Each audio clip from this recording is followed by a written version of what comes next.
So beautiful. Oh my goodness. The lady's boots fit. So weird. The effect's not quite the same on film.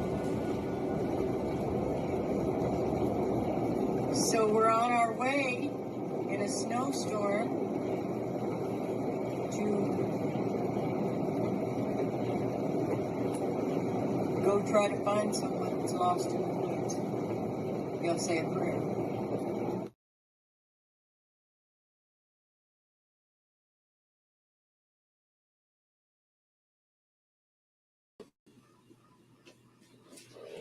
Daniel 2:22. He reveals deep and hidden things. He knows what is in the darkness, and the light dwells with him.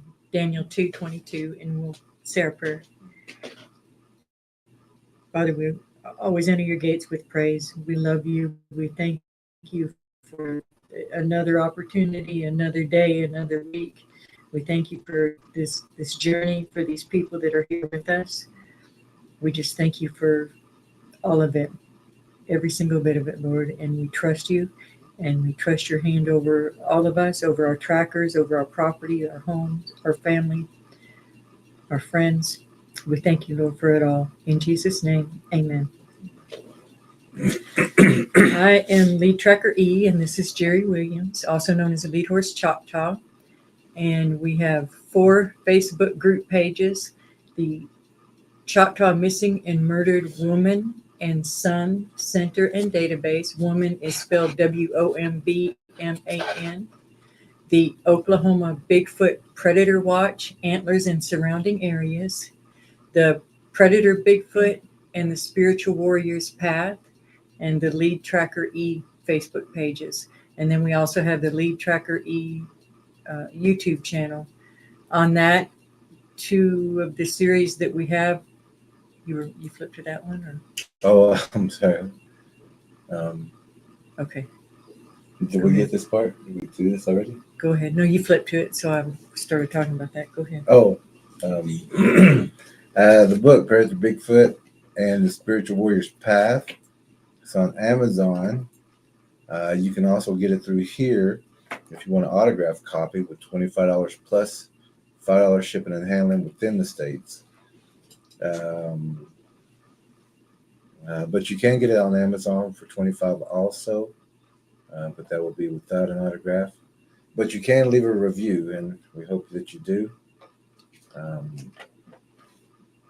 Also, the Bigfoot documentary. This is the older one. We haven't put up a new post, but it's $55. You can use CASHAPP or PayPal. It's in the description. Our May sale is over, so everything's back to the normal price. Also, what we have is Tracking Miracles and Encounters. That's a series on the Lead Tracker E page, and it's just about the ways that God's divine orchestration and divine intervention have helped us as trackers. Those are the stories we're particularly interested in, and we'll be getting more of those out soon. Then we also have the... Oh, I was just going to say that a lot of the encounters, even the things that we're talking about tonight, could have been on Tracking Miracles and Encounters. Yeah. Because the divine orchestration and the divine intervention is always going to be there. But also, we have the Standing Feather stories. It's another series on the Lead Tracker E channel. And those are the stories of Jerry as Lead Horse Choctaw, and a lot of stories behind the scenes, the major news stories and events that happened, and as well as just some personal stories as well, just along his journey. So those have been very well received. Become a Patreon member. Well, I'm actually thinking about doing something just for, I don't think it's going to be for Patreon members only, but about doing some training. I was thinking about this today, about doing some training and for something that we got coming up. And maybe if there's a group that maybe wants to train or see how we train, or see how some of our techniques with our game and things like that, that we may have a group of people like that. I was just thinking about doing something like that because of the training that we're going to be doing. Mm-hmm. And I think it'd be good to see for Are people you to talking see about how. tracking or stickball? No, stickball. Okay. But working out and showing people how we work out and muscle groups and things like that, and how we prepare for the game and things like that. I think that might be interesting. Also, Cash App and PayPal for people who want to help out with fuel, food, and supplies for the things that we do. And if you've been with the channel for a while, you see what we do with the funds, and everything is appreciated. And we actually have a video that we're just about to put out where some of those funds had been used. And but we was working on it today. We're going to try to get that out as soon as possible. But some of the pictures that we had the live stream the other night wouldn't load. Some of the video wouldn't load, so we did a whole different video of it by itself and put everything together. So that's going to be up in just a day or two, I would say. We dropped everything. Well, I stopped working on that so we could work on this tonight. So also, this is a tracker channel. It's not an entertainment channel. Here we have updates, interviews, tracker meetings, training, and tracker training courses for our candidates. So it's not an open forum. We don't need any distractions from the interviews or for the lessons that we're given here. We do have some monitors, and monitors, you know what to do. We have a new monitor also with us tonight, Tracker Lorna. So she has her okay to use her whatever she's going to bring to the table. If necessary. We don't expect any trouble, but prepared if need be. Some people have swords, some people have tomahawks ready. But we will have comments right after this, and sometimes through middle ways of an interview or a lesson, we may have the comments there if we have a little time. But at the very end, we will do the comments. At the very end, we'll do the comments and catch up with everyone and answer questions that are related to the topic or to the interview or to the lesson. So everything's out of the way. Encourage you to take any kind of notes at home so that you can remember what questions you want to ask at the end. Well, we want to be respectful of our guests. It's a very, very interesting flying hybrid that they have witnessed, and we just want to hear every single detail of that. It may be exactly what someone else needs to hear. So do some. Go ahead and read everyone. Okay. All right. Now we do love this part of greeting everyone and catching up.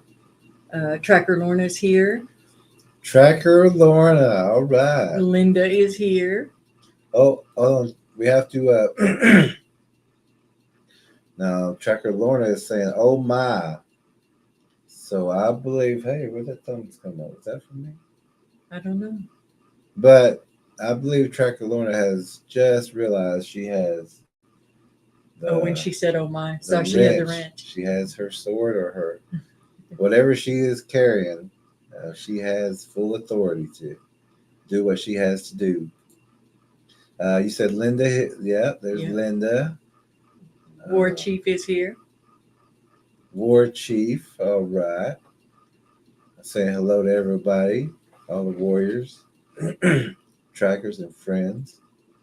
JR is here. Oh, JR. All right, JR. Saying hello to everybody. Everybody's saying hello to each other. Maria. No sound. See. Do we not have sound? I sure hope not. We went through a whole thing. Let us know. Can anyone else favor. hear us? Oh, and there's Tracker Lorna with the thumbs up. So maybe we got it back. Maria Manos. Maria, hola. Me Saludos, Maria. parecía muy interesante. Gracias por el video. Saludos cordiales. Hola, ¿cómo está? Muy bien, güey. Usted es muy bienvenido. We're glad you're here, Maria. And welcome. Gray beard, look at that, gray beard. Gray beard. Oh, everyone's saying hello. No, also the amens. All right. We're saying hello to each other. Hey, there's Wedge, like you said. Hey, Wedge. I said Wedge is going to be here tonight. Everybody's saying hello to each other. Wedge. There's Joyce. Hey, there's Joyce. All right, Joyce. Wow. All right. Oklahoma Adventures. Hola, ¿cómo está? Oklahoma Adventures is here. Hey. Good audio. Okay, good. All good people in the room. Everybody's saying hello to each other. Oklahoma Adventures. Katie Seals back with us. All right. We're so glad everyone's here. All right. Caught up? We are caught up. Okay. So tonight we have some guests who's been with us for a little while, and also has the book. But the encounter happened kind of like when they just got the book, kind of just right after that. So they had a little bit of information. I think Drunken Squirrel had read the book, but the husband hadn't fully finished the book yet. She was just telling him about it, telling him the things that she was learning, and he ended up actually witnessing this mutation, this hybrid. And so they're gonna tell us their story. Every bit of it is important, so everyone pay attention. Let's listen to this, the reaccount, because it's not a story, it's a reaccount of what happened in this encounter and all the details. Everything's important, especially for the trackers. It is a tracker channel, so we have to hear every detail that we can get. And if there's a detail that you need, you can write it in the all caps at the very end, and we'll get to that if they can be answered or not, because everything very short sighting. Yeah, and things happen quickly. So, like we say, not everyone's going to have the full look at things like trackers war chief.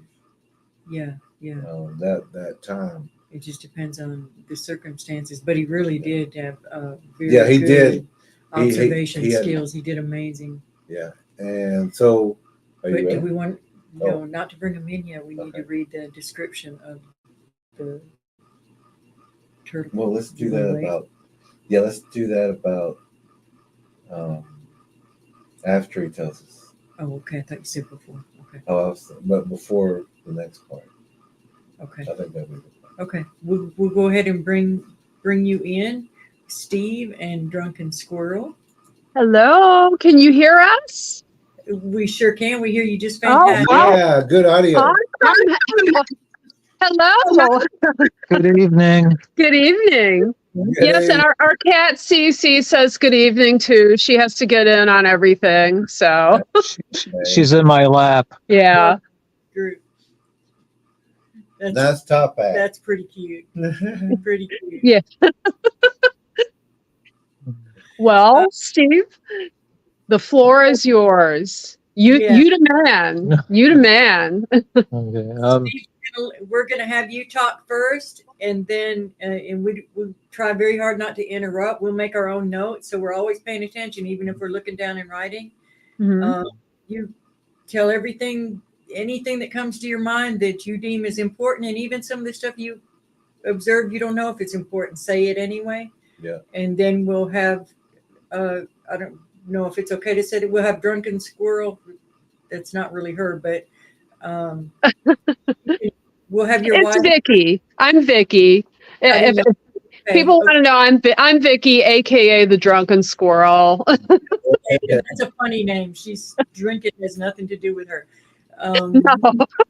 But anyway, we'll have you come in and fill in anything that you remember, and then we'll take it from there. We'll have our questions, and so let's start with you, Steve. Please. Okay.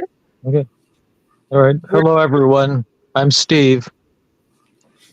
What happened, this was early one morning. I was getting ready to leave for work, and I pulled my pickup truck out of the garage. I typically do like a 3-point turn. So I pull it out, and then I typically exit the vehicle and go back into the garage to make sure if we our outside cats, to make sure that they're all right. If they're in the garage, I always like to make sure that they're safe when I close it, that they don't try to get out and get crushed by the door. So we're very cautious about this because we had a cat some time ago who a few times came close to getting trapped between the door and the rollers and all that. So I'm very cautious about that. So I checked, everything seemed fine. It was dark out. And it was dark. This was before sunrise. And I went back to get into my vehicle. And on my left side, this happened very quickly. Something jumped out of a branch from a neighbor's tree, very quickly jumped down. And I had seen it. It had oval eyes, black eyes vertical. It had an oval mouth, also vertical. Olive green colored skin, and it had bat wings. And it was there just very briefly. And I went into my vehicle to close the door, and then it was gone. Oh, tell them about the mind speak that it did to you before you even got to your vehicle. Yeah.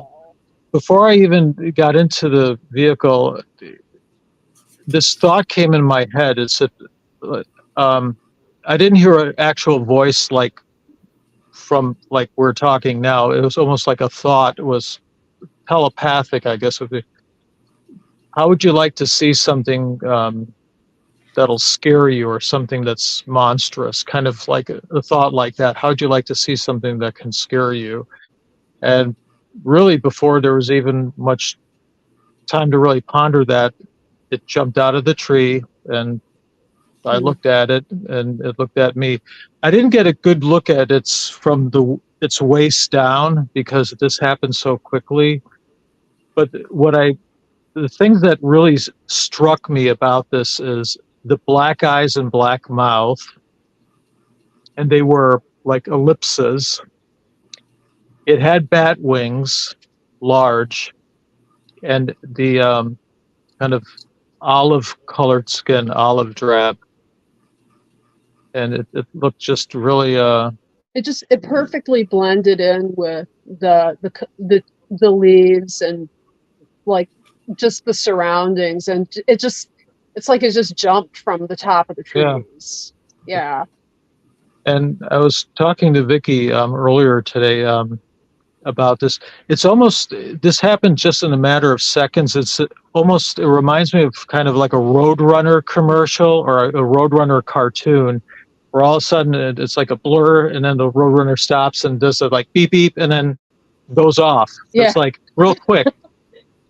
This only was like a few seconds. It was very fast. So I would have liked to have gotten more observations of its overall form, but it's just, in the time I had, what I saw before me was the head, its wings, and its eyes. I think it's a good idea that you didn't stick around, because this thing actually blindsided him because the way he was going to enter the vehicle would have been the left side. Yeah. So this thing jumped from his left. Yeah. And for some strange reason, it did not cross the property line. There's not a whole lot of space between our driveway and our neighbor's house and the trees. And a lot of his trees hang over our property line, but it seems almost like there may have been a legal rights issue for anyone who's familiar with, demons and spiritual warfare. It's like it stayed like right. It knew how to come right up to the line and not go over. Yeah, Mm-hmm. That's what I thought was weird. And surprisingly, I didn't panic. It did startle me, but something kept me calm to not like scream or get in a panic mode or run. I didn't do that. I would have to credit that with the Holy Spirit. I think really, Mm-hmm. when all is said and done, really, God was looking out for me. That's because looking at it and thinking if it had gone after me and had tried to attack me, I probably would have been mincemeat in a matter of a few seconds. But it didn't. I just kept calm. I mean, I was aware of it, but I think the Holy Spirit was looking out for me. Yeah, and Steve does carry he's Orthodox Christian, so he has on a blessed cross and a blessed prayer rope, and he is very devout, and he prays, multiple times daily. So I credit that also with his safety. And, I kept telling you, I remember I kept telling you, Bigfoot is more than just Bigfoot. Bigfoot is, the walking wolves, it's, gargoyles, and what should happen, a few months later, you get a spare parts hybrid. Yeah. And one thing in our neighborhood, or at least on our property, what we've noticed over the years, there are far less frogs. Seems like there are less lizards, and we used to have more bats. Vicki and I would sometimes in the evenings kind of enjoy the evening and kind of see the sun setting, and we'd see bats flying. And we see very few of those now. Yeah. Very few. Yeah, our cats don't even like to go over towards that property. We have a couple of like indoor outdoor cats, and they don't. It used to be they would hang out by we have good relations with our neighbors, and they would be over at their house, and it just seems like almost like maybe in 2019 or 2020 things started to change. Like the cats didn't like the big door being propped open, towards that, because there's a pond on the other side of that property that's owned. It's owned by it's like the civic association, and someone paid back taxes on it. But there is a pond that leads. It actually drains out into like a long river, like the Intracoastal Waterway. So I think that these things, I don't know exactly when I have an idea about when they showed up. That's a whole other story in and of itself. But I kind of wish I'd clued you into that before that happened to you. And interesting, in the past, one of the cats we took care of, she just came to us one day, and she recently passed away.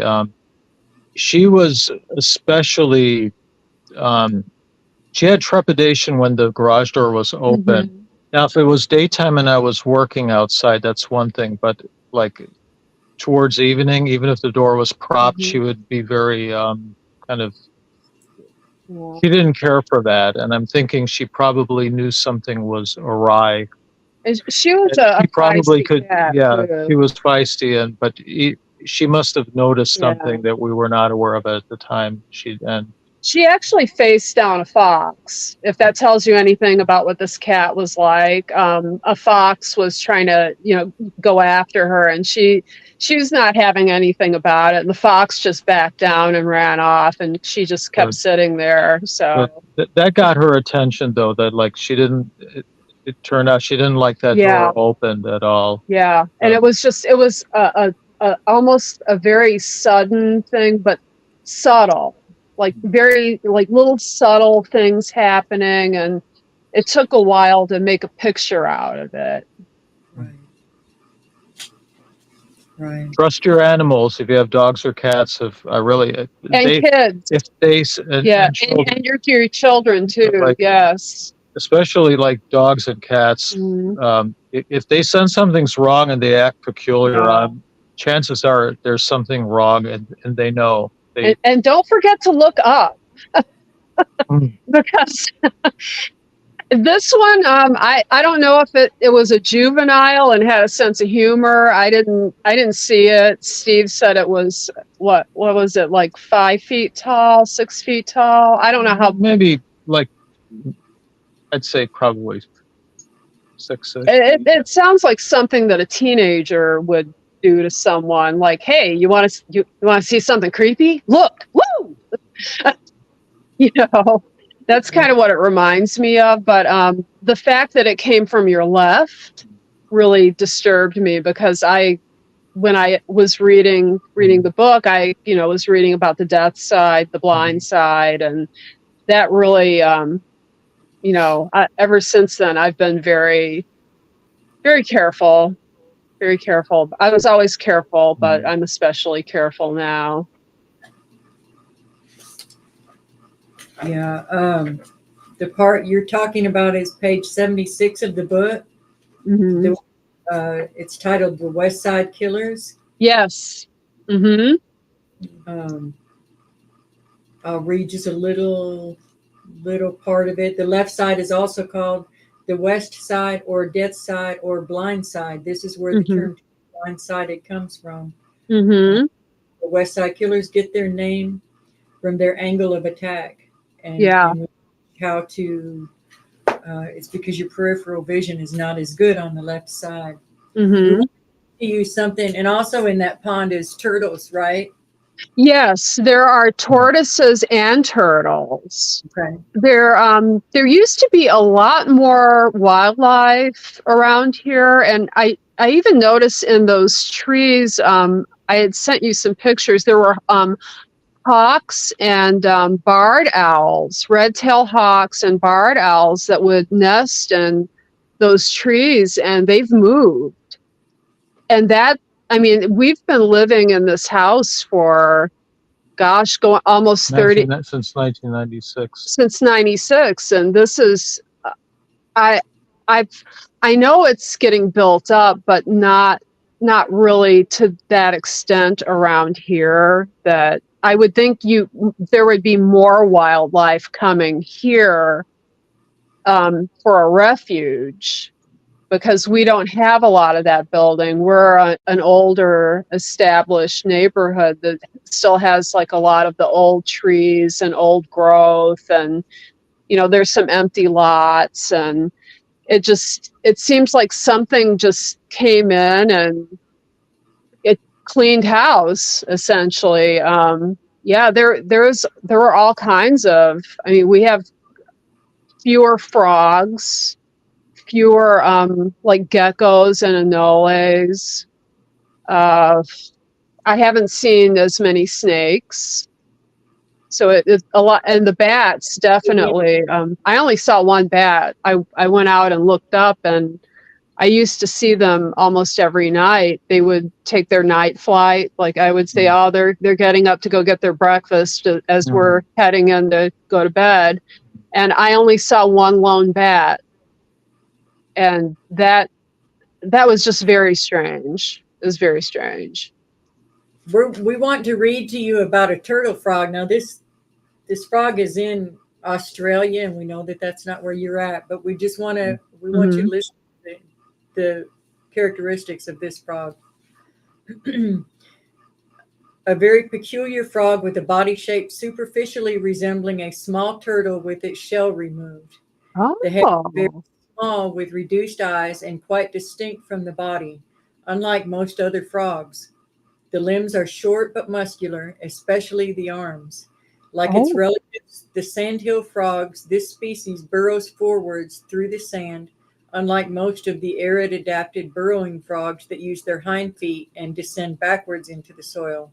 The back color ranges from pink to a uniform light to dark brown. Let me That's see. interesting. Worth reading it. But that description reminds us a lot. He actually, Steve, you actually said it reminded you of almost a turtle without its shell. Yeah, it had that kind of appearance. Yeah, and it was smooth skin, kind of a, I guess olive green kind of.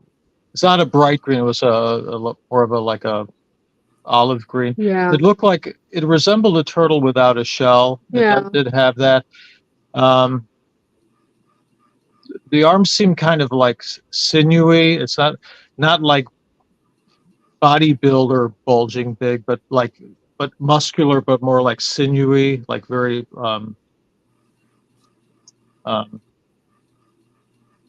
just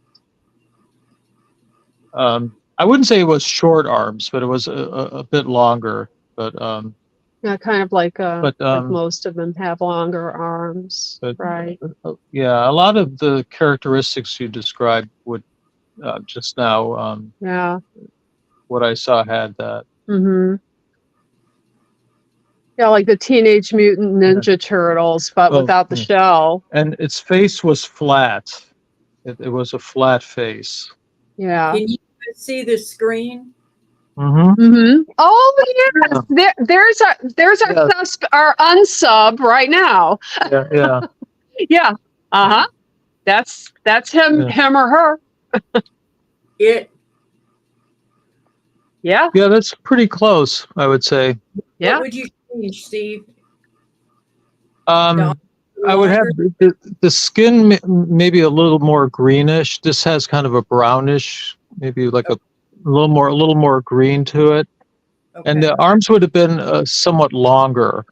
Not as muscular, but a little longer arms, less muscular. Good. Okay. I imagine it was still very strong, though. I imagine its upper arm strength was quite strong. Yes. Good. Okay. Thank you for that. Yeah, those are easy fixes. We want to talk go ahead. A couple of the things that relate to what you said in the book. Real quick.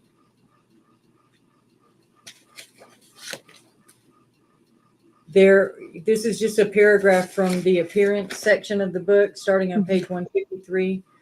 There are many modern day mutations or hybrids. For example, Chinese water deer do not grow antlers, but instead grow tusks. They are also known as vampire deer. If the reader is also familiar with the golden plover, their chicks look exactly like moss. There are folkloric accounts of mutated creatures. For example, Ohio has urban legends of creatures including the green-clawed beast, the indescribable octoman, and the Loveland frogman. And then we also say humans have equal appendages, equal sections.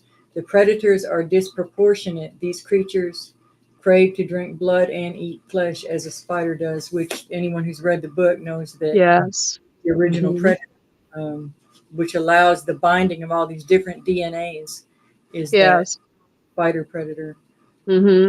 One thing that had popped into my head when we were texting back and forth with the drawing, something had popped into my head.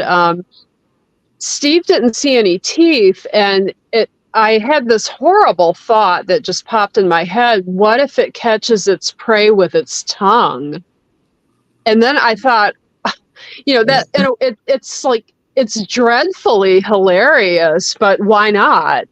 Nothing it- would this. Right. Right. Yeah, it's a spare parts. Yeah, it's an odd. I'm glad I didn't see it. I probably would have run screaming, and I think if you had gotten scared, it probably would have chased you. Well, what's interesting, what I saw, I mean, if you were to get a book on zoology and have all the different pictures of all creatures in the world, like Asian elephant, African elephant, different lions, tigers, different antelope, elk, bears, what I saw would not be in such a book. I mean, there's no, I mean, typically in science, what are classified as like animals, I don't think you would see this. This was something very, very odd. I mean, really. Well, at first I thought he saw a gargoyle, and he said, no, it wasn't a gargoyle. It didn't have any ears. And I believed him, of course, because I had a sense that there was something out there anyway for a long time. And, I now that I know what it is, I feel relieved, but, it's very. Welcome to the weird life of drunken squirrel in our house. Yeah, this kind of stuff. The book also says each predator Bigfoot or predator Bigfoot hybrid creature has multiple forms of DNA, causing extra legs, arms, wings, claws, organs, fingers, toes, eyes, ears, and hands. So like every mutation, and every time somebody comes up with a new subcategory to put them in, it's going to mutate. There's going to be something slightly different with the next one. So people are free to drive themselves crazy trying to categorize each individual one, but they're all predators. Yeah, that's kind of what I figured, because it jumped. It sort of reminded me of when spiders like jump down out of a tree, and or in Australia, they have the huntsman spiders that like to jump down off the ceiling and, like freak you out. And I thought, oh, well, thank the Lord that nothing more than that happened. But, that was, I never thought that we would see anything like that. I believe. I mean, we both believe, and we've never been under the false belief that these things are good. My mother always warned me about, the hairy men in the woods, that they're bad. Don't mess with that stuff. And so I knew that this was bad, and I just never thought that it would be next door and trying to come over and visit us. Right. The on page 155 of the book, we talk about all predators pounce on prey at the last minute to get the advantage of finding its weight. So with exactly what you're talking about, predator Bigfoots drop down from trees or structures above. Be aware of what is over you. So like, we're so happy this book got in your hands before we saw this. That would be a mind bender for sure. And it's a blessing. What a great level-headed man. We're very proud. Yes. Well, why I didn't panic, I think that God, this was in the hands of God, and God, the reason I think I didn't panic was God did not want me to panic. So all credit goes to God for that. And a thought came to me. I mean, even if I was armed with, if I had a firearm, this happened so quickly, I wouldn't have even had time to use a weapon. If it had wanted to attack me, I would not have had time to respond. So. You eased into your car when you saw it. Then what did you do? I closed the door. Yeah. Just stayed calm, get in the vehicle, close the door, and then it was gone. Yeah, that's my Steve. Got in the vehicle, closed the door, and then it was no longer there. And then Vicky, you've been feeling something watching you through the window, through that kitchen window. Yeah. Oh Oh, yeah. boy, yes. Well, I feel bad. I had broken an agreement that Steve and I had made very early in our marriage. We're no strangers to paranormal, preternatural, weird things. That's why I think we're very calm telling this story. We've seen plenty weird stuff, but we had agreed, if even if it sounds funny, tell the other person that something is going on. Well, last year, the whole year of 2023 was awful. His father passed, and he had a health scare. Steve did, and we lost a couple of pets. And I was under a lot of stress at the time, and every time I went into our kitchen at night, I felt like something was watching me from the kitchen window. And I thought to myself, well, that I know it's possible, but then I thought to myself, well, why would someone sit on our neighbor's roof and look into, those little white curtains, where the Jerry saw the eyes at, and sure enough, they are peeking at me, but I would always feel eyes on me, and I would try to ignore it. And I'm usually very in tune with my intuition, and I listen to it. And this is one of those times when I didn't listen to it, and I wish I had, and I wish I had said something to him, but I didn't want to upset him or make things worse by, I thought maybe it's just anxiety, and, but yeah, definitely. I think something it would have been probably at the right height from where it jumped to be peeping it. And I still get that feeling that something's peeping. Definitely. You're getting something to cover that window up, right? Completely. Yes. Yes, Yeah. I'm measuring for blackout curtains. We did that with the big window, and I'd like to do that for the kitchen next. And also our laundry room has a window you can also has similar curtains. I just it's creepy, and you know how it feels when someone's looking at you, and I would go look out and I wouldn't see anything. And well, of course, I wouldn't see anything because they either go translucent or just blend in. Or there was a third tree. Now it's now two trees, but there was a third tree there. So there was a lot of places to hide. Yeah, the third tree, our neighbor got it cut down because it was starting to lean over his house. And Yeah. we're now in hurricane season, officially started yesterday. So I'd spoken to him about some of his branches, and they were hanging over our driveway, but he had one tree that was hanging over his, and luckily he decided to get that one cut down. So, because if we had a bad storm, that tree could have likely fallen on his house. So, well, I'm trying to figure out how to tell him. Well, he has a heart condition, and he takes care of he's elderly, and he takes care of his very, very elderly mother. And I'm trying to figure out, how am I going to tell him that he's got something creeping around his home?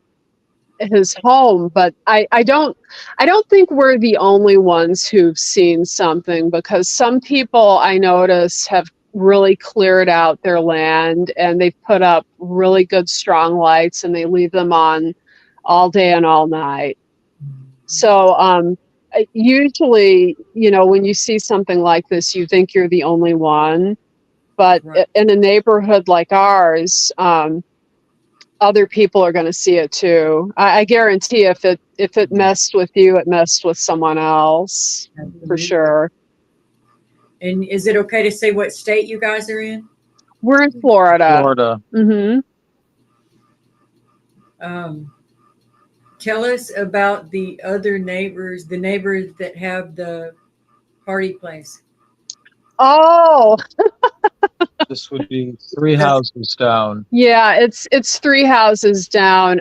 They actually ended up, yeah, the police were regular visitors. There was Yeah. a period of time, it was about every 4 to 6 weeks, there was either the fire department showed up, or there was an ambulance, or the police showed up, or combinations thereof. And then detectives would show up and they would have the evidence bags and yeah. One Sunday was especially bad. I stayed home that Sunday. I didn't go to church on that Sunday, but I noticed there were all these police vehicles around that house. And it looked like, oh my goodness, there's a lot of activity. Yeah. Then there was, I'm assuming this man was a detective. He was really nicely dressed. I almost wonder if he was planning to go to church that Sunday and got called. But he looked really like very upset. Yeah.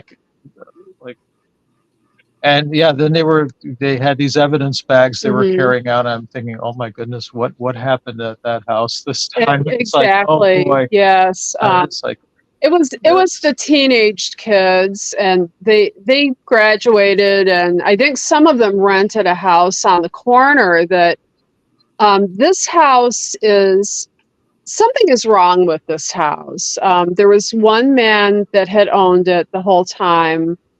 That since we moved in, he was the only owner, and I don't know if he passed away. We never saw him, but he left, and it seemed like they cleaned the house up and did all this nice stuff with it, and nobody would stay longer than a year at that house.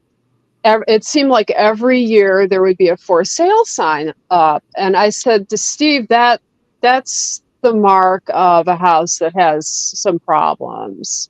Right. And this house happens to be right across the street from the party house, and kind of like catty corner across the road from us. And a lot of young people moved into the. I think the party people moved into that house, and now they're bothering the people on that side of the street. But yeah, they're renting, and there's been a general, I've noticed, it seems within maybe a 3-mile radius of where we're at, there are a lot of people getting sick. There's a lot of sickness. There've been some people have died, and just like some misfortunes that have happened. And it almost makes me think about powers and principalities. The stronghold. Right.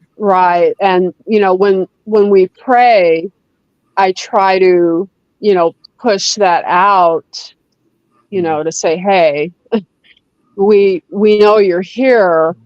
We're praying, praying that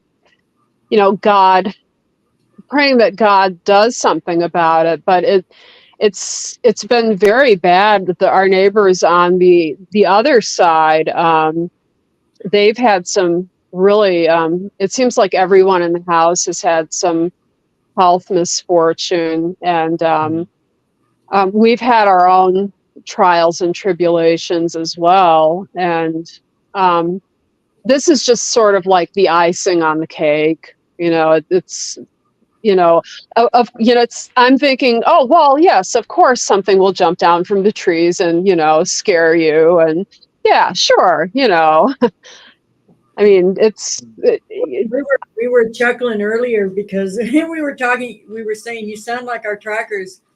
Sometimes they come in and they say, oh, I don't have much of a report because we have weekly tracker meetings. And they'll say, yeah, I don't really have anything today. And then they'll tell us about things like this, about things like this, and we're like, really, that's not a report to you? What are you what are you talking about? Um, yeah. Oh All our boy, I've they I've just roll. seen some things. Let me tell you, yeah, if we ever, well, when we get together, I can tell you some stories.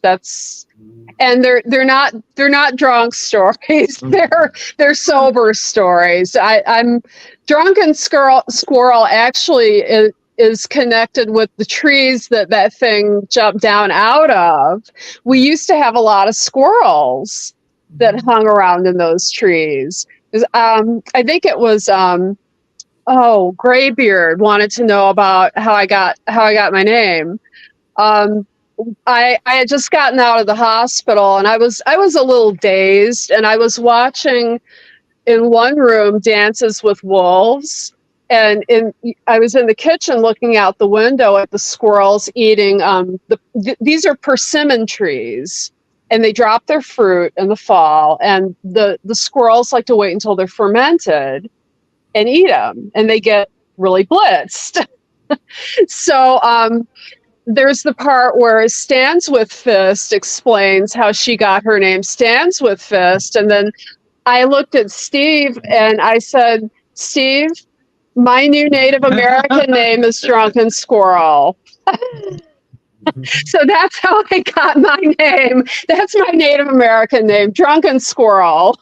Well, everybody thinks it's funny. We get tickled at your name. Well, thank you. Yes, I'm not a drunk. No. No, it's just No, but I do see, I've always seen things, and we had talked about this. I grew up in a culture where, if a child had the sight, they called it the second sight. It was considered a blessing. And, I never got it talked out of me or rationalized away. So I've been able to grow in it. And, that's why, it's sort of like, almost like a sitcom, like, I forgot how you broke it to me, that something jumped out at you. And I said, oh, well, was it a gargoyle? Just, and I thought to myself, if someone was overhearing this from like the NSA or something, they would think that we were smoking grass. Like, oh, well, did a gargoyle jump out at you? Like, no, what? It wasn't a gargoyle. It didn't look like a gargoyle. I'm like, oh, really? Oh. Like a Teenage Mutant Ninja Turtle without its shell. That's kind of what it reminded me of a little bit. Right. well, I think also there's some people who don't believe in spiritual warfare, which is really unfortunate because Vicki and I have been reading more about that, and there are just some things I don't think you can really adequately explain unless you are willing to accept the fact that there is such a thing as spiritual warfare. And a lot of things which seem like really perplexing. Well, why does this keep happening? Why is all this going? If you don't accept the fact that spiritual warfare is going on and it's present at this time, Exactly. It seems like it clears up everything. It makes more sense. Why do these things keep happening?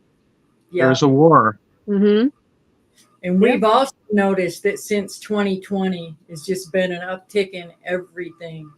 Yes. Woods, what the signs in the woods, the shifting point. Yeah, I don't look at things the same way anymore. When we're sort of semi-rural, semi-suburban. There are railroad tracks. There's rivers and lakes, and I see things now that really, wow. That it's next to churches, rest areas, even like churches that have daycares, and I worry. I worry. It just seems like all of a sudden now that I kind of know what I'm looking at, and I can recognize it, and I think to myself, my goodness. And I've heard stories about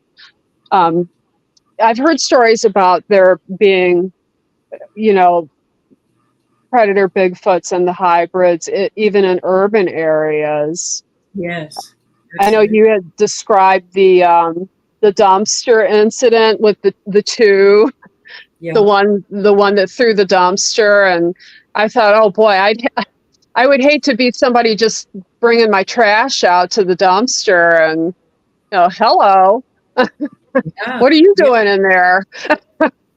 You And that's know, doing our best to prepare people for these encounters because they're happening, you know. yes, They're covered up. Everybody thinks it's just a bear because that's what they're being told, and it's yes, not. like the Boston car crash where a bear pulled the door off and pulled someone out. Yeah.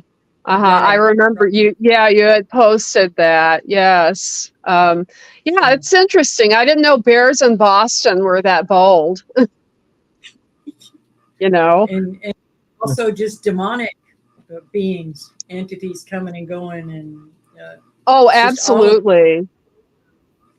Yes. I've been the dubious I have the dubious ability to sense things like that. And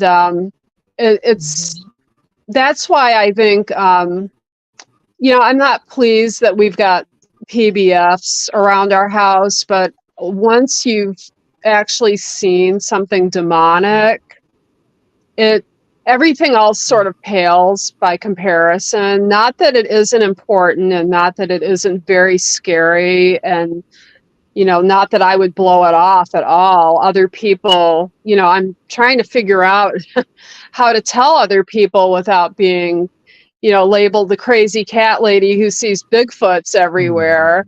But yeah, once you've seen something that's really demonic, it knocks your paradigm. It shifts the whole planet off the axis. You don't look at anything the same way again. No. Not at all. No. And but we're warned of it in the Bible, and Yes. if you know, that's to prepare us so that we don't waste that valuable freak out time of just absorbing what's going on. We already know to expect it and prepare for it, and then, you know, Right. just keep going about our business. But it's just another predator.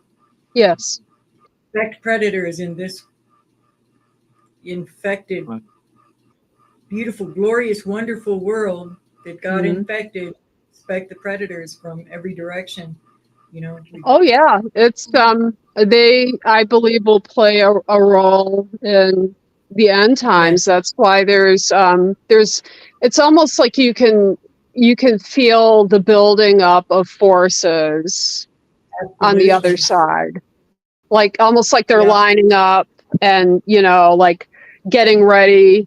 It's almost like you can hear, you know, the foot stamping and, you know, the shields clanking, and that's kind of what I equate it to. It's they're getting ready, and we need to be ready too. Yeah, exactly. We're getting ready too. That's it. Yeah.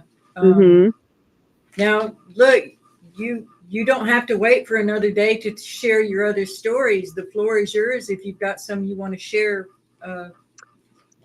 Oh boy. Go right ahead. The floor is yours. We could be here all night. We could be here all night. Now, ever since I was a little kid, I could see good and bad spirits. So we've had things in the house, you know, shadow people, hat man, you know, just strange things inside the house. When we got baptized and started going to church, it got better, because I said to, you know, I prayed to God. I said, you know, if I don't need to see this, then please don't show me. You know, it makes me tired. But I think it was a good preparation for. It seems like everything I've been through has been to prepare Absolutely.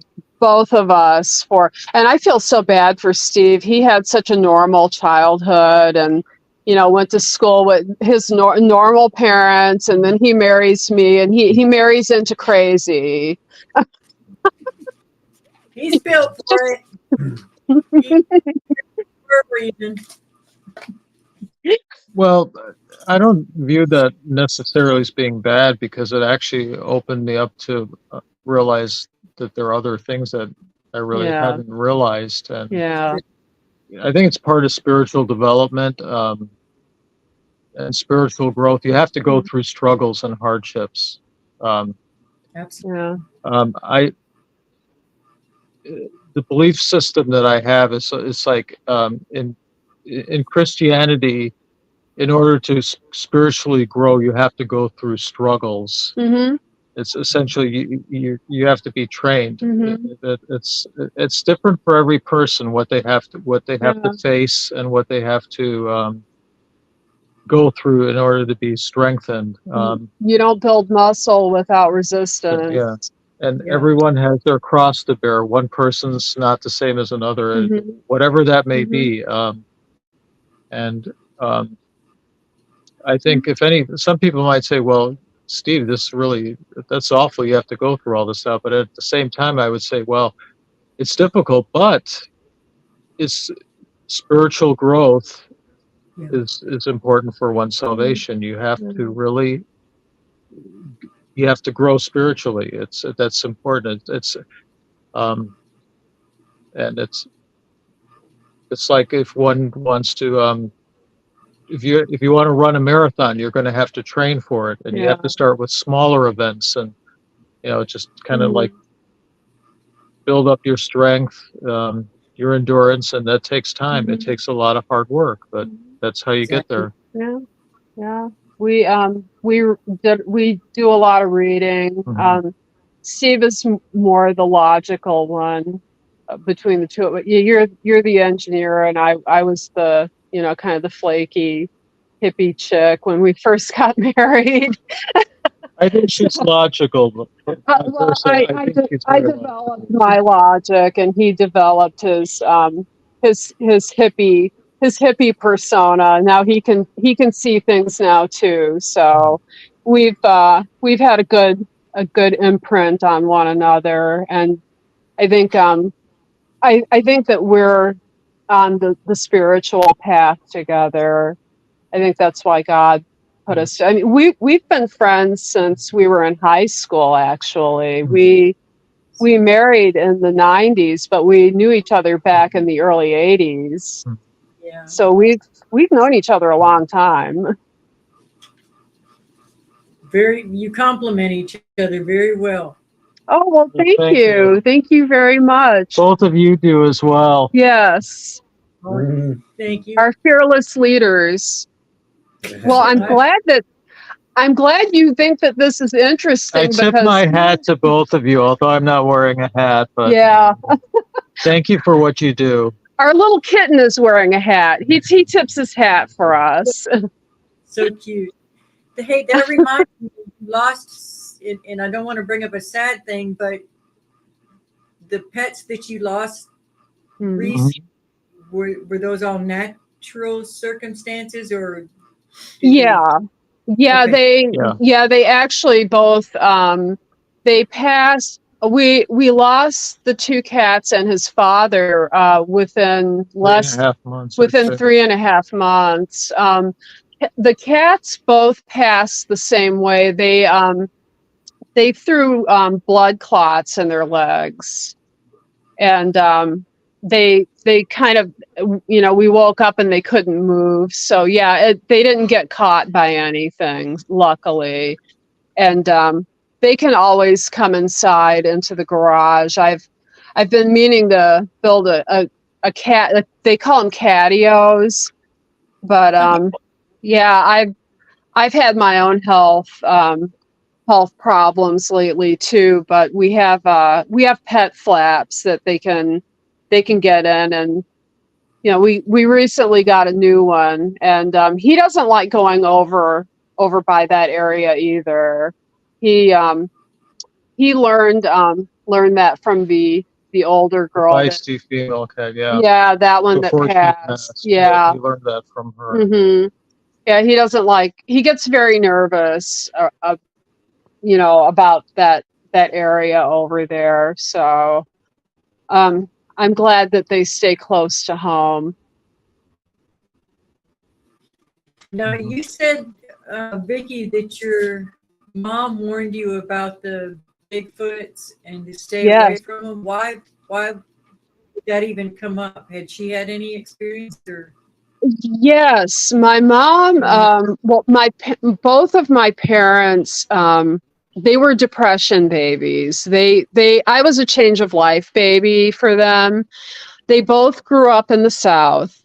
My mom grew up just kind of like outside of the Smoky Mountains in a little town in Tennessee. And she had heard from other people that there were weird things in the woods. And when she married her first husband, he was a hunter and he had dogs.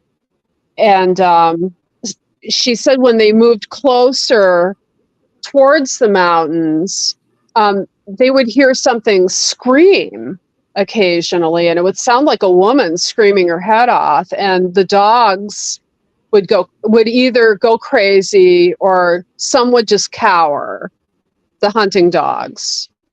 And my mom said that it was just the most horrible thing she'd ever heard. And her mother had told her nothing good is out there at night. You know, don't go out there at night. And my mom told me the same thing. You know, there's the, you know, like the Harry and the Hendersons thing. It's, you know, that's all fiction. That's not real. Don't believe that. You know, they're not, don't trust them. Like there's weird things out there. And what do the old country people say? My dad's, he was from Mississippi. Nothing good happens after dark. That's what he used to say. Nothing good happens after dark. So you should be inside. Yes. I'm glad that they were realistic with you. Yeah, and well, they always say little pitchers have big ears. I always kind of listened in on what the adults were talking about. So I was an only child too. So I would, I think, oh, they're talking about something. Okay, I'm just going to creep in and, listen to, I got to hear some really interesting stuff, from the old timers. And I know there's certain things that you just don't mess with. And I told Steve, I feel like, well, I mean, I always like to have situational awareness. And when I grew up, I grew up in a big city, and it was in kind of a dangerous neighborhood. And I always had to be aware of what was going on around me, even when I, went away to college and I took public transportation. I had to always have my eyes and ears open and, not distracted by anything else, just being aware. And now I feel like I have to do that now too. And, before, maybe 2019, 2020, I thought nothing of walking back to, our neighbor's brother lives behind us. There's an easement and a dirt road. And I would think nothing of walking back there in the dark and, cursing the dark, because I'm like, I'm going to break my ankle, but I didn't think anything about it. And now I would never do that. I mean, if the mail comes and it's dark, it's got to wait until in the morning. I'm not going to go up and get it. It's not worth it. Mm-mm. Do you got No. any kind of significant tree line around your area, a waterway? Well, you got that pond, but there's a distance, like, describe the neighborhood. It's we kind of there's a major road, and there's they call the old entrance to the neighborhood is our road, and it ends in a cul-de-sac. But okay, the pond, where the pond is, there's kind of like a rickety fence put up. It's not, I mean, it's falling down. It's not really all that good. Behind us is an easement road for the power company. But if you follow that far enough towards the west, you'll get to a state forest. And there's a lot of hunting. People go there to hunt. There are creeks. We live close to a creek. There's like bridges everywhere. The St. John's River, and yeah, there's a lot of railroad tracks. There's a lot of things that the predators and the hybrids like to hang out in. Where the easement road is right now, it's dark outside. There's really little, if any, lights. So yeah, if something were traveling there now, I mean, it probably would not be able to see them unless you knew where to look or you had equipment to see things at night. Yeah, right. And even though there's a street lamp at the kind of like where our driveway is, a little bit too off to the side, it doesn't really reach back towards our house. So in addition to getting those windows covered, we're going to upgrade our lighting outside because next question, you know, yeah, it's I keep the light on all the time in the backyard for the cats. That's a good light, and that's the least I could do for them. They stay back there though, and they can come in anytime they want, and they've got little beds and food, and we don't put the food out at night. I tell Steve not to. Don't put the food out when it's dark. They'll be fine. But yeah, I know what you were saying. Don't put the food out at night. And well, we've already got we've got the fermented berries.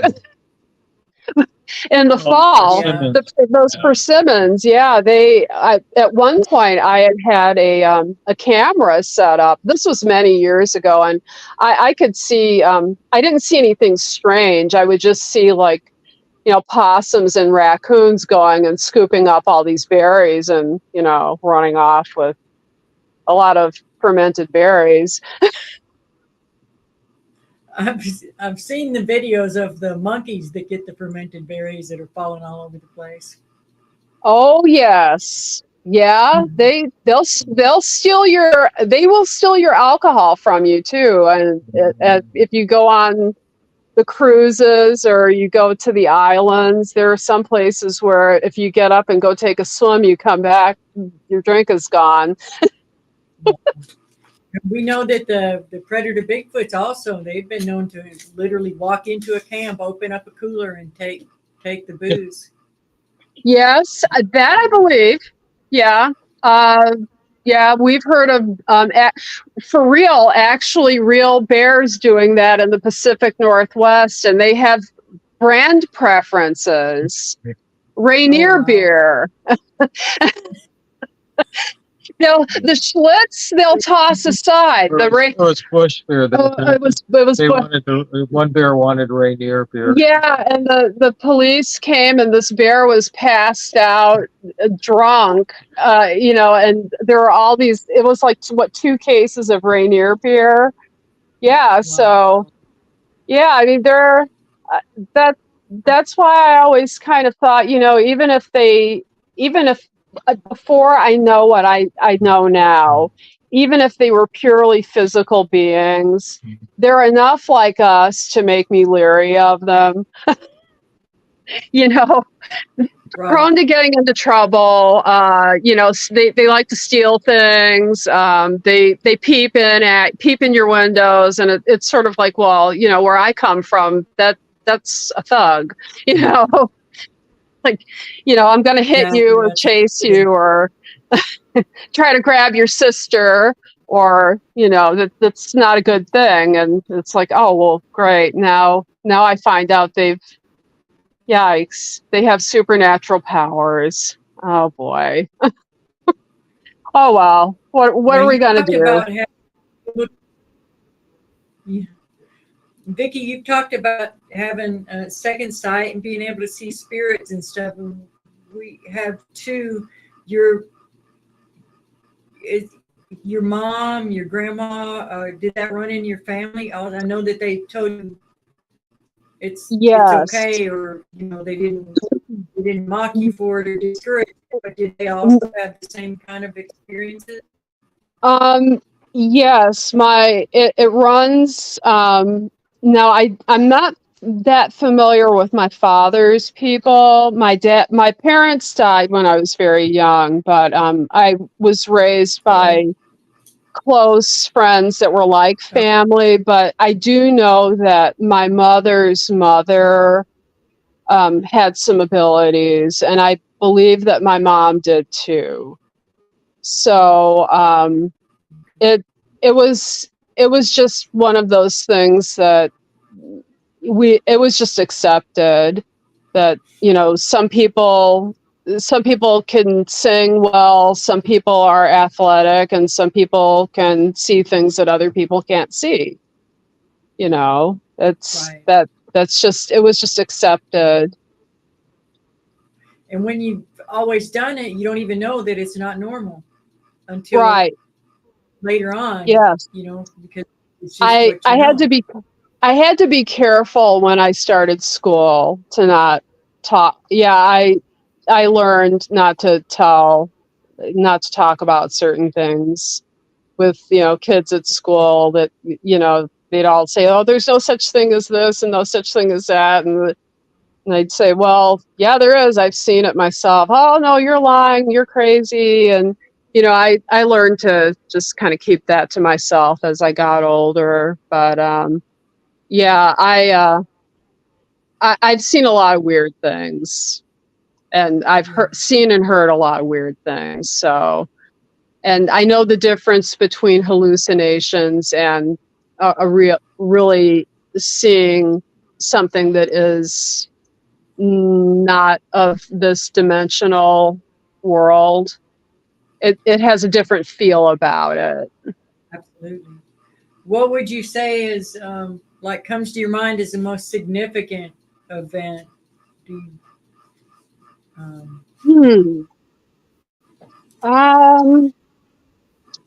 Probably the first the apartment we got when we first moved here to Florida. It had an entity in it that was really I suspect was demonic, and me being a very young woman, I was a little feisty myself, and I didn't like, it seemed like I had that sense of being watched, and there was always this sense of tension, and I did the worst thing I could have possibly ever done, and I challenged it to show itself, and it did, and I regretted it, and we had to get out of there after our lease as soon as possible, because I really do think that this being wanted to, and end me, physically end me. And that the end of it, when you left, did it stay? It stayed where it was? Yes. Yeah. After It did not, no, it didn't follow us. And I tried to, even though one of our veterinarians, has her office nearby there, I try to stay as far away as I can. There've been some suspicious deaths at this apartment complex too that I wonder about. That has to be the one thing that really it never laid a hand on me, but I found out later on after an accident that I do have an aneurysm in the back of my head, in the area that controls autonomic physical actions like respiration. I didn't know it when we lived in the apartment. The doctor said I was probably born with it, but I had laid down for a nap and I woke up, and instead of having what some people call like sleep paralysis, where someone's sitting on you or pressing on you or choking you, I had a situation where I woke up and I literally forgot how to breathe. And that was the most bizarre thing in the world. It took me a couple of seconds to get my bearings and just, I think it was showing me like, I could do this to you if I wanted to. Yeah. It was like a power thing. So Steve and I wanted to get out of there. You had given assent, but you didn't know any better at the time by when you challenged it. And we see it all the time on ghost hunting shows and stuff. They're in there, challenging, doing the same kind of thing. And we're going, stop. What do you stop? Yeah. But, oh, yes, exactly. I did not know any better. This was, I think, before even a lot of the ghost shows were on. This was in probably 90 and 96, 95, 96. I was just feisty that way. Kind of like, what's this all about? And then I found out later on reading up what exorcists say and reading about cases like this, that gives them legal rights then to, when you engage with them, that opens a doorway, and God may allow certain things to happen that, if you hadn't done that, it's better to be under God's protection and not engage with that stuff. Right. And that one already sounds like it had a stronghold from someone else having given assent there in that building, and then here you come along and it was just new prey, but it was already there. Yes, it was already there. Yeah. I have a feeling it fed off of other people or their fear or misery. I would never. It was a beautiful apartment, and the weird thing is, it was right next to, again, a pond. Interesting enough, it was next to a pond, and for some reason they wouldn't let us look at the apartment before we rented it, and I thought that was weird. Yeah. So you wouldn't get a bad vibe. Right. Or either that someone who rented that apartment had something weird in there, because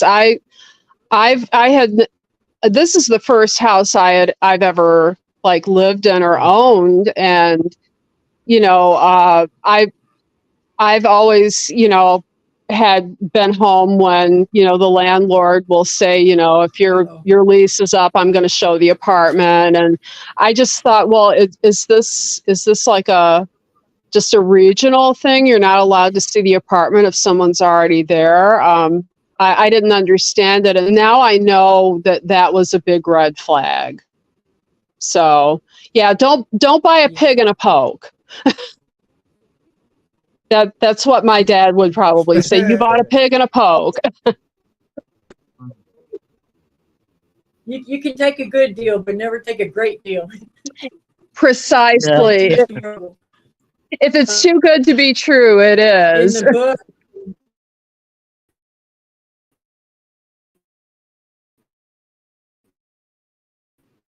Oh. Uh-oh. for those that are interested. So, and that would be one of them, is challenging something like that. But you Yes. knew right away afterwards. Yeah, Oh. or a lot of people will do it because they're just frustrated and they want to take it away from another family member, but no, they don't have the right to be there, and so now they got to go to me because they can't go to you. No, just get out altogether. You know, Mhm. you don't have the Yeah. right to be here. Yes, get out. Yes. Yeah. Also kind of, I believe this came up in discussion. With apartments, you don't know who the previous tenants were. Sometimes, depending how old the complex is and how many people have rented that apartment over the years, has someone actually done occult practices Yeah. or black magic or something, and then they end up attracting something, Yeah. and then it's there, and then Yeah. or they've opened a portal. Yeah. Exorcists talk about this too, and Yeah. that can create a real mess. Yeah, I suspect that may have gone on around here too, because we had some empty lots around here when we moved in, and there were some kids back in the early, it was back in the early 2000s. They looked a little kind of well, I was goth before anyone knew what goth was, but you know, they looked kind of like goth kids. Like, you know, they'd sneak out with a Ouija board and, you know, maybe some beer or something and go and like try to light some candles and do something and then screw it up. And, you know, I thought, well, yeah, there've been enough teenagers that have done weird things in the empty lots around here that who knows? Who knows? You know, I just kind of figured. Hmm? Oh, go ahead. They'll open up a portal, open up the Ouija board, open up the insane of the universe, say, come on in, then get scared and run off and never close that. Right. Never close it back Correct. up. So there it is. Yes. Yes. Yeah. And yeah, exactly. That's what they do. Or they get high, go to sleep and forget about it. Or, you know, I've been a teenager. You know, I've done dumb things myself, and you know, I know what kids do. I'm old, but I'm not that old. Yeah, and the era that we were growing up in, that was just a common thing for the parents to buy the Ouija boards for the kids, a Parker Brothers game, you know. Oh yes. Yes, even religious people would buy it. Yeah, you know, some people who went to church every Sunday had a Ouija board in the hallway closet, you know, with Monopoly and, you know, all those other Yahtzee and all those games from the 70s, and yeah, everyone was doing that. So yeah, I'm glad that I renounced all that stuff, and you know, just I just don't want to have anything to do with it. You know, I cut ties with all that. And I'll still go back and, you know, God will bring something to my mind, and that I remember some foolish thing I did, and I'm like, oh, You sorry about that too. Thank you for reminding me of that. Let's close that little door. And it's just a tiny thing, but it was another Yeah, little me hook, another too. in the armor. We Me didn't know. too. Yeah. So, our Jerry, you have been very quiet tonight, just listening, making your notes. What have you to say? Let me go back just a little bit with y'all, and I'll be back. so we're calling this one a the Turtle Frog Batman. Does that sound? That sounds cool. Yes. Yeah, it's trying to. Somebody will say, well, "What do you think it is?" I'm going, "Well, that's about as close as we can get to it." Yeah. Yeah. It's a lot of different things. I mean, it's kind of like me, a Heinz 57. Yeah, it's yeah, that's probably the best way to describe it. Yeah. It's ambiguous. A lot of things are ambiguous now. Even the evil creatures are ambiguous. We don't know what they are. So it's a turtle frog, turtle frog man, dude. Predator. I like that.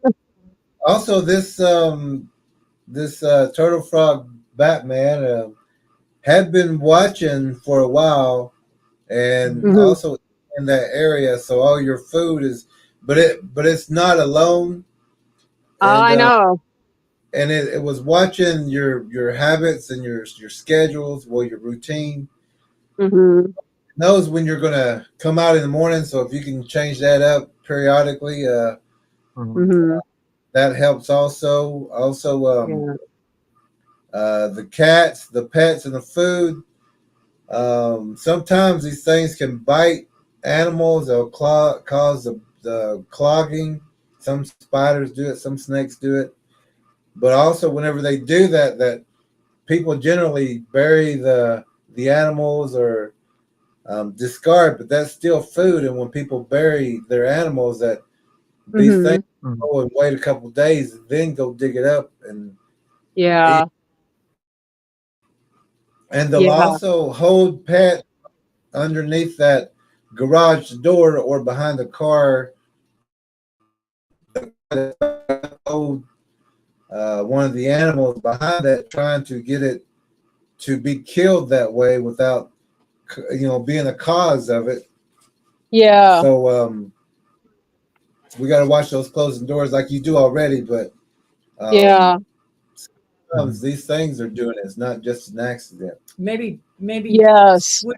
where you do your turning around at night when you come in and you're aiming out in the morning sometimes. Back in, or change up the patterns. Yeah. I always tell Steve, he gets up at like 4 a.m. every day. He works partly from home and, partly goes in, but after, 2020 with all of that happened. But I think they know, I think they can count, and I think they know what days, like what his schedule is and when I'm alone. And I've told him, I've looked at the way our house is situated, and what would be a spot where something could reach down and potentially grab him up onto the roof. And I always tell him, in the morning, I know sometimes we don't have much of a choice. I just say, if the one cat doesn't want to come in for food, then what, just kind of put it by the back door, by the flap, and if he wants to eat, that's fine. If he wants to come in, that's fine. The little one comes in, he eats inside, but I told him, I said, don't go outside in the backyard anymore, because I just sort of did the mental calculations in my head. that this thing can be on rooftops, and what's to stop it from grabbing one of us, by the hair? And it would be easy enough to do. My arms are long enough to do it in the backyard, and I wouldn't want to wake up and just feel like, where's my husband? The doors are open, and Right. I just I had thought about that even before I heard your interview with on Paranormal Roundtable. I was thinking that because I would hear things running across the roof, and we had trees cut down, and someone had said, oh, it's probably roof rats, and I said, but no, we don't have any. At the time, we didn't have any trees that were big enough for that. And I said to Steve, don't go out. And I mean, we used to do this. We used to not be afraid to go out and be outside, in the dark. But I don't like that in early morning, like at 4:30, 5 o'clock in the morning. Don't stand out there for too long. If just let the cats work it out amongst themselves, and you just get in. Yeah, because I think that because the thing is, if you can think it, that means someone else is thinking it. That they could reach down. Well, and that's the thing. Maybe your first time of seeing it, but ain't its first time of seeing y'all. Exactly. Yeah, and I'm thinking, at first I thought it might have been a neighbor with spy glasses, and I was thinking, well, man, you've got a sad life watching a middle-aged woman going through the kitchen, at midnight, messing with cats and cleaning the kitchen, and and then it occurred to me, no, this is actually not a person doing this. And that's quite a yeah, also I was going to say that also these were certain frogs and snakes and spiders that can all go translucent. I'm going to show a quick picture of this one frog that it's a called a glass frog. But translucent, and like this, even though this one, the turtle frog is actually from like the Australian area, these mutations can happen around. Do you have like did you say it was a toxic pond or an alcoa? We live close to military bases that are very polluted. So, yeah, it would be, yeah. We also have the glass lizards here now too. Okay, there we go. Yeah, they used to only be in, I would see them in a friend's neighborhood, and then a couple of years after that, I started seeing them here, and yeah, they're unusual. They're kind of like they're part frog, part lizard. Yeah, and also cats are probably the most vicious animals, predators in the world. So they'll kill a butterfly, a fly, anything they can handle. But when they're nervous and scared and cautious, that's not a normal they're brave. Yeah, characteristic of a cat. They're climbing on trees, hanging upside down, jumping off highline wires. Yeah, they're not really scared of much. So like you're saying, listen to these and yes, that these predators are never alone. So there's more in that area where y'all are at. And also yeah. go ahead. The way you say it, oh my goodness, it just hits like a nail. I know you're right, but just hearing you say it, just ooh, wow. Yeah, there's other things roaming around out there at nighttime. It's not just this thing. I know.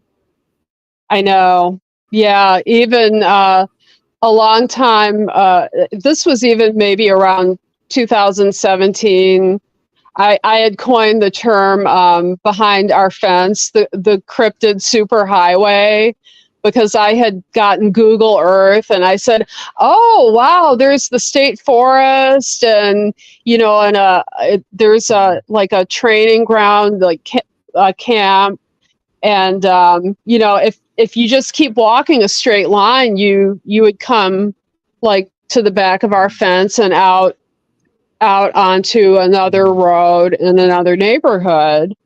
And I mean, we can't possibly be the only ones. And yeah, there's all kinds, I'm sure. Yeah, I'm very careful now. I don't go sit outside at night, and I miss doing that. I used to like to watch the stars and the watch the Leonids and the Geminid meteor showers, and I don't do that anymore. Right. So I would expect to find these around some kind of sandy area that you might have, or soft soil area, probably maybe like embankments in those areas, because this particular likes to tunnel forward, so they'll make tunnels. Oh boy, yeah. We've seen some of that around our property. It's a lot of sand and clay where we're at, and a lot of the soil, if you want anything to grow, it has to be amended because it's very sandy.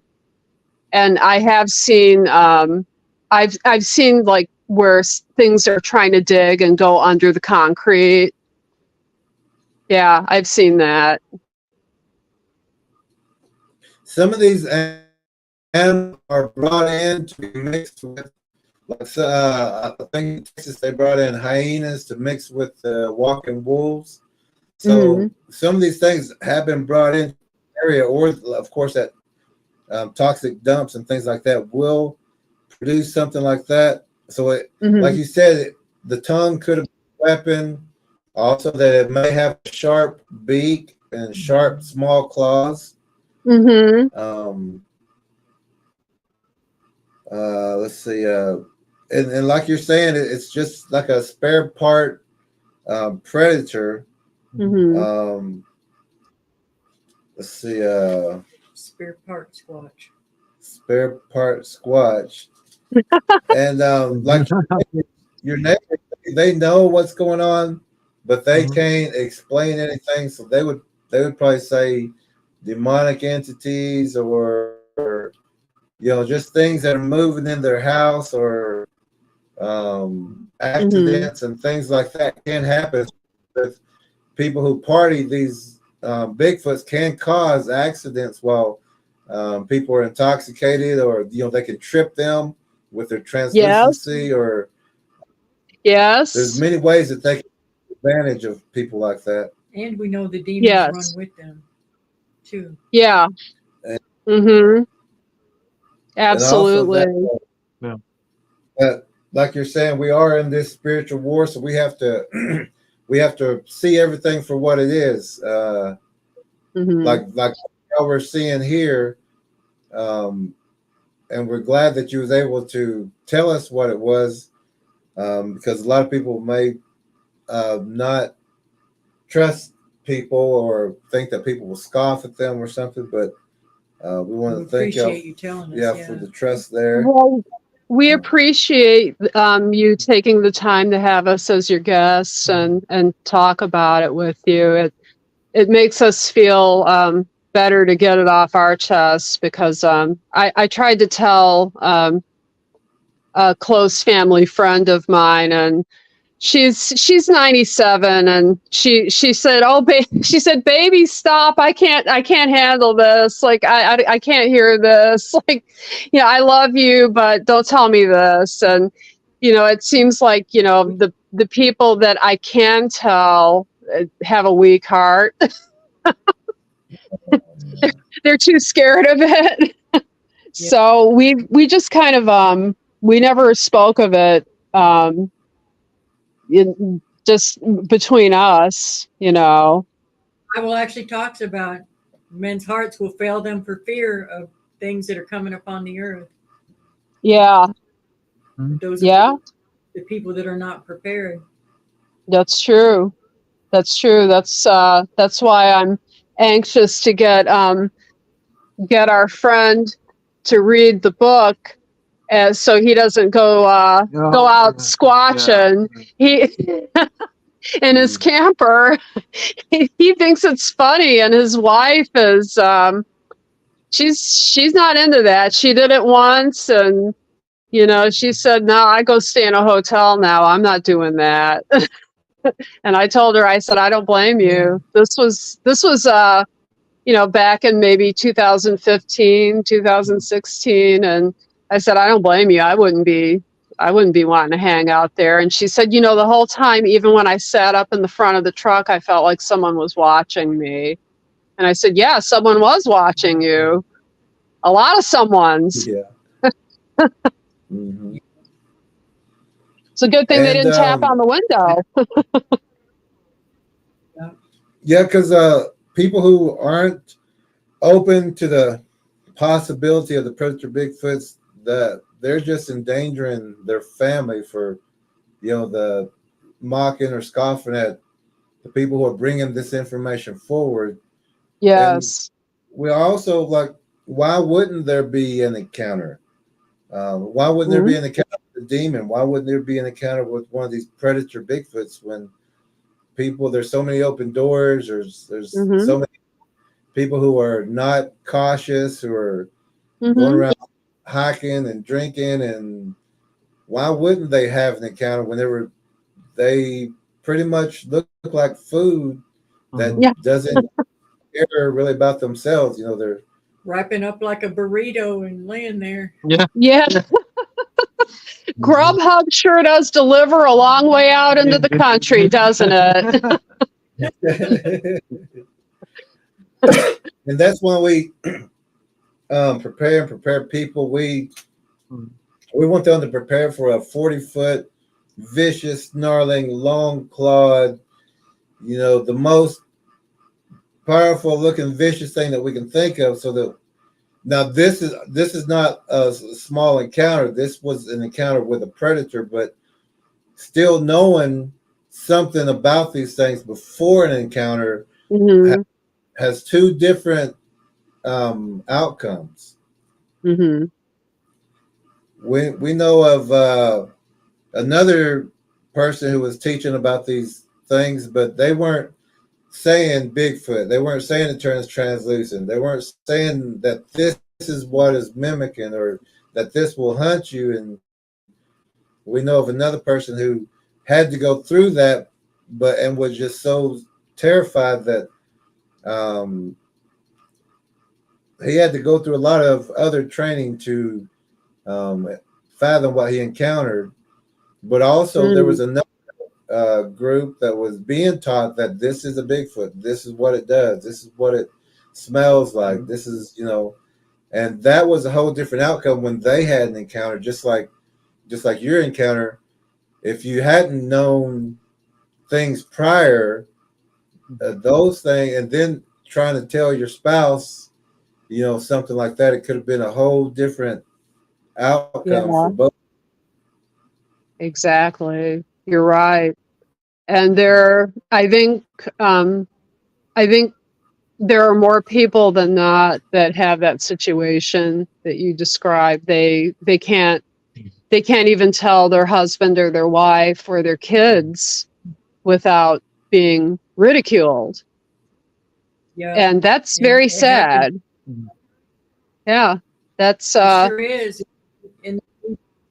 if they go to try to get counseling, then they're told, you know, basically get on this medicine until you say, Oh, until you stop saying what you want you to Yeah. say. When it's absolutely tragic.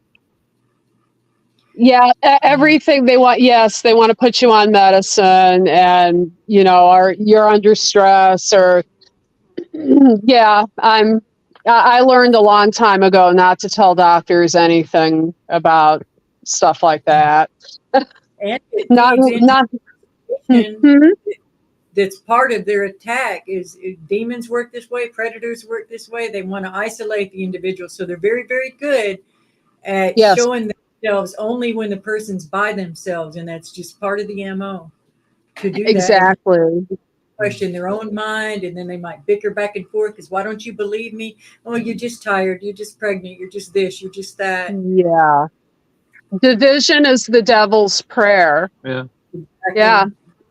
Yeah. And it starts in the home. You know, interesting that, you know, you brought that up. It does. It starts with husbands and wives, and it just spreads out, you know, Or to children. yeah. Yeah. Yes.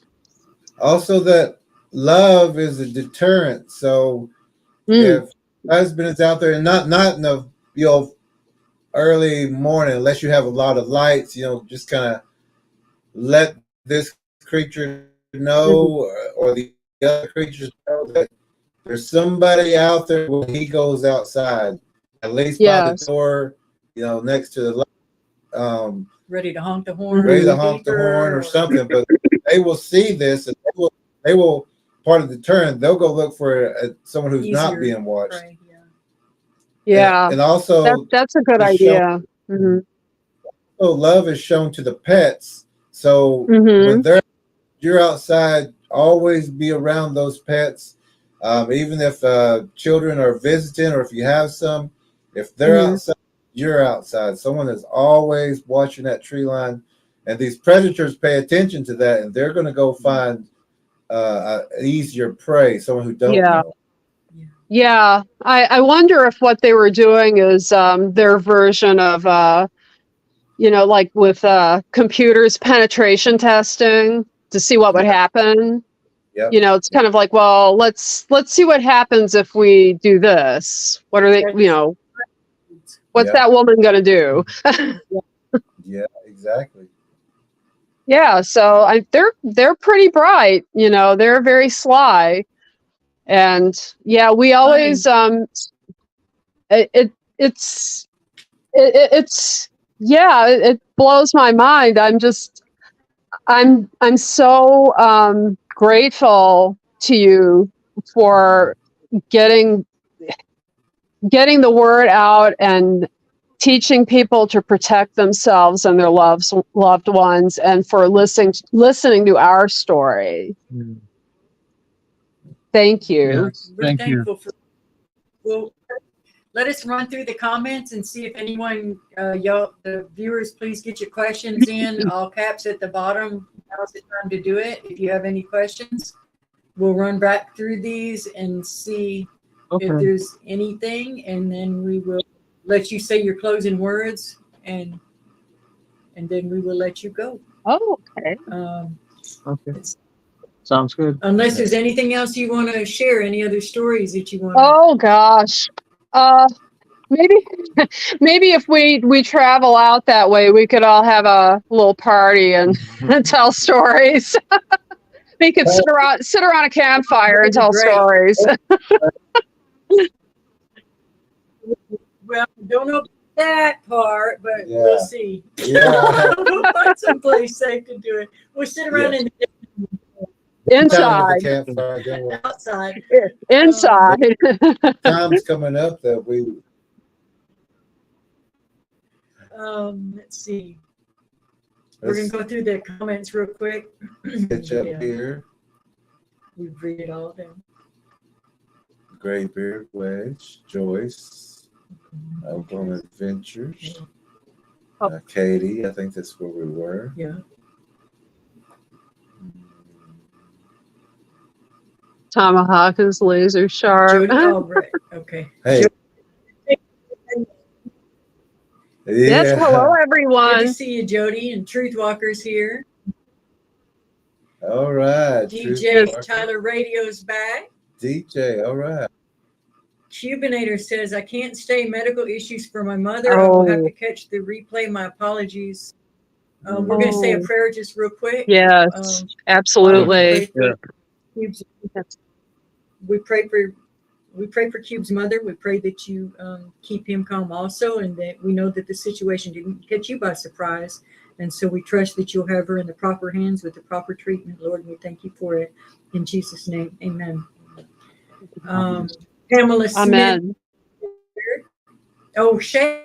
I don't think we... Hi, Shade. Shade Viking is here. All right. Pamela Smith is here. Always very sweet. Mary's here.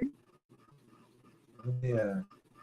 We're going a little slow. Yeah. I'm going a little slow. No, we're both going a little slow, Steve and I. So Bernice is here. Tracker B. All right, Tracker B.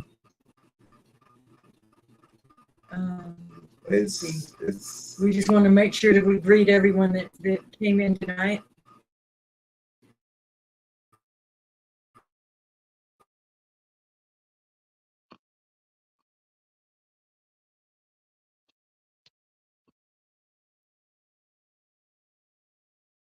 oh, that's nice.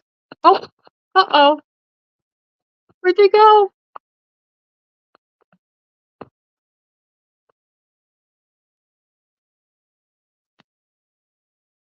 Uh-oh. Froze up.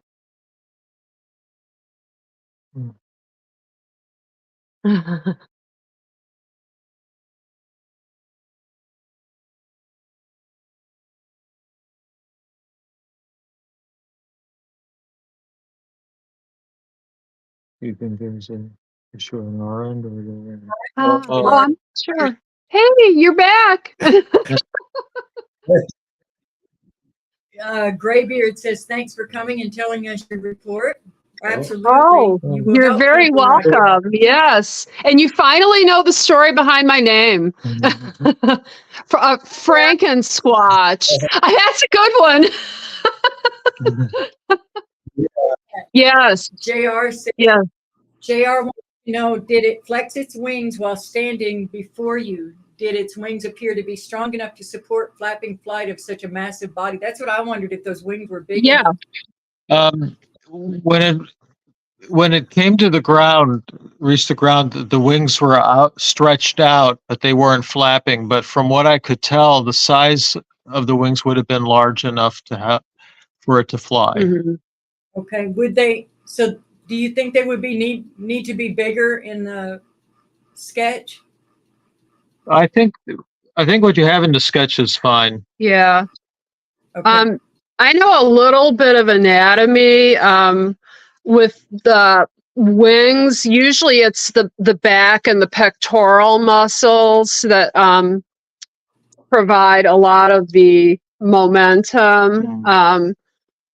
Sometimes, like dragonflies and bumblebees really shouldn't be able to do the things they do. They're kind of mysterious that way. So yeah, I think it has to do with the internal structures. JR brings up a good idea too, says maybe the wings are used only for soaring like a flying squirrel. Yes. Oh boy, yeah, that could be. That's possible. It could be that it uses it to hop from rooftop to rooftop, because I've been even remember before I would sit up really late and pray the rosary really late, and I would hear something on the roof, like something with like. We lost you. Oh, are you there? Can you hear me? Are you there? Oh, we're still here. Oh. Uh-oh. Wonder if I should turn this back this way. Maybe this helps. Turn it back this way. Okay, well, we'll see.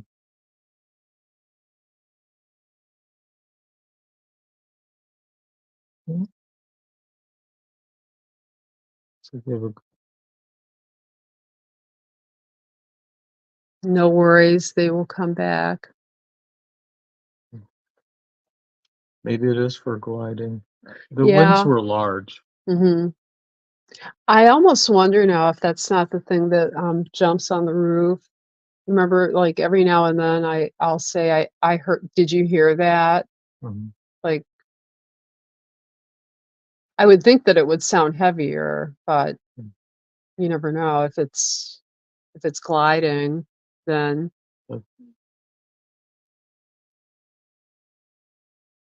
Yeah, all I knew is it came from above, came straight down, and the wings were out. But mhm, I mean, and then it was gone. So I mean, I yeah. didn't actually see it flying because it jumped down and the wings were outstretched. Mhm. Maybe it is for gliding. Yeah, Could be. that's a good question. Yeah. Oh no.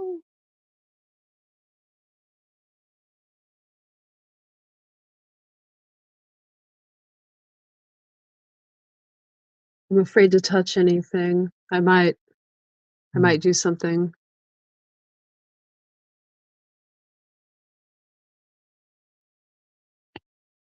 You think it's antics? It could be something maybe. Can you hear us? Yeah. Yes. Yes. Yeah. We were wondering. Steve was. Oh. Steve said, It "I just wonder if keeps it's antics." Sorry about We had that. to go climb the pole out there and kick it. Twist antenna. No. Um, I think it's. Todd, I think it's preternatural. I think something doesn't like us talking about this stuff.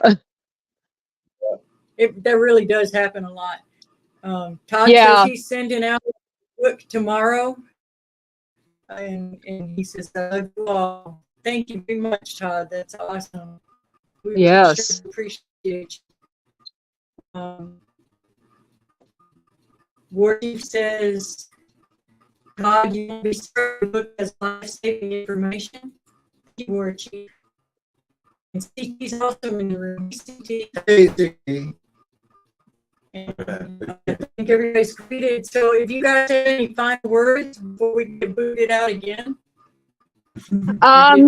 Just God bless you. Thank you very much for having us as your guests and being very very hospitable towards us and your hospitality. It's very good to talk with you.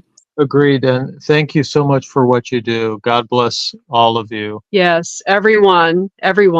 Yes, and it was. Thank we you. were honored that you had us as your guest. Yes. Thank you. We're happy to have y'all. Yes, very. We're honored that you came here to tell this story, and you did help people. You don't even realize the ripple effect it has, because every witness that comes forward is brave enough to come forward is helping somebody, and don't back down. Well, I'm glad to hear you say that, because I'm at a point in my life where sometimes I feel like I'm just, you know, a little old lady now that can't do anything. And yeah, I know I'm not, but it makes me feel good. Just even if it helps one other person, then you know, that makes me feel better. You Absolutely. know, And y'all's faith is also very encouraging for people, and we really appreciate that. And likewise to you too as well. It's like talking to friends. It's like we know you, but we've never met you. So it's been very very edifying to speak with you. Yes, God bless all of you. Well, y'all have our number, so call us if you need to. That would be something too if one day we could all get together somewhere. Yeah, we hadn't been to Florida yet. Yeah. Well, you know, Wait until after hurricane season. There may not be a Florida left yeah. by the end of the year. Oh yeah, and I'll say this. This should be common sense, but I'll say it anyway because people have gotten in trouble in Florida with this. Don't feed the alligators. No, Do not feed the alligators. no.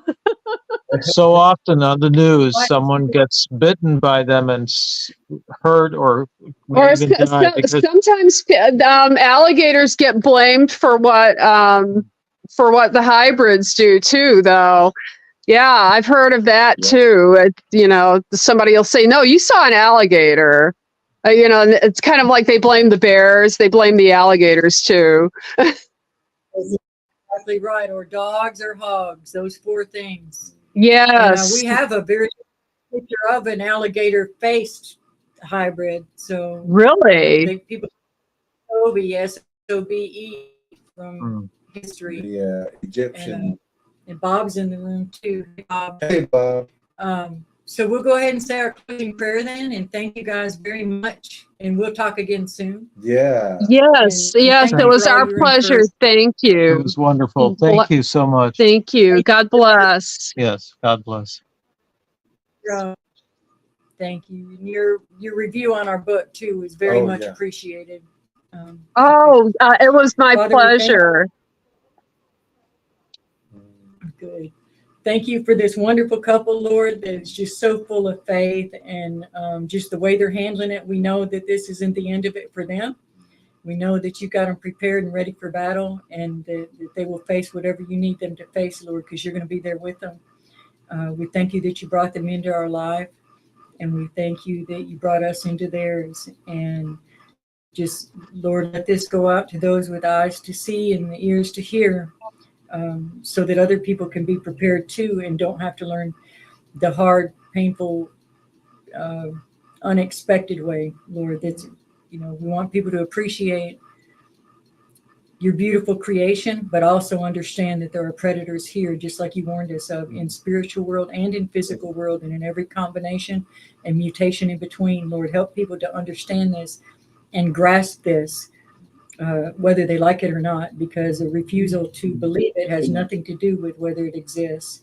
We thank you for this knowledge, and we love you, Lord. Keep your hand of protection over Vicky and Steve, over their neighborhood, Lord. If it be your will, remove those strongholds from there, or at the very least, keep them away from their threshold. In Jesus' name, amen. Amen. All right, guys, you did a wonderful job. You had nothing to be nervous about. Yeah, you're very kind. Thank you. Thank you. Thank you very much. And I hope you have a very pleasant evening, and God bless everyone in the chat. It was good that you came out to hear our story. Thank you. Yes, thank you. Thank you. Okay, good night. Have a good night. Yeah, have a good night, Warriors. Thank you, everyone. Okay. Good night. Good night. Love ya. Stay safe. Hit like and sub, everyone, and share.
Are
we moving? So beautiful.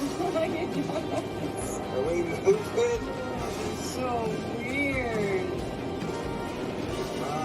The effect's not quite the same on film. So we're on our way in a snowstorm to go try to find someone that's lost in the woods. You'll say a prayer.